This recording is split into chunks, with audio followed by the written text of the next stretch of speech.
नमस्कार मंडळी, आपण ऐकत आहात रेडिओ मराठी. कलर्स मराठीचा रियालिटी शो बिग बॉसच्या घरात लागणार आहे भाऊचा धक्का. शोचे होस्ट रितेश देशमुख करणार का सदस्यांची कान उघडणी? आठवडाभर घरात स्पर्धकांनी केलेल्या राड्याचा रितेश घेणार का हिशोब? जान्हवी, घनश्याम, निकी, अरबाज, वैभवची निघेल का खरडपट्टी?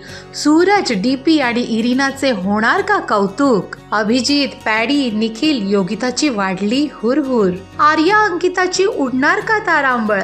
या सगळ्यांची शाळा पाहायला तयार रहा, कारण भाऊच्या धक्क्यावर रितेश भाऊ सोबत येणार आहेत बॉलिवूडचा खिलाडी अक्षय कुमार.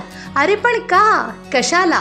जाणून घेण्यासाठी कलर्स मराठीवरती आणि जिओ सिनेमावरती पाहायला विसरू नका बिग बॉस मराठी सीझन 5. आणि हो, घरातील इंटरेस्टिंग गॉसिपसाठी रेडिओ मराठी या यूट्यूब वाहिनीला नक्की लाईक करा, शेअर करा आणि सबस्क्राईब करा.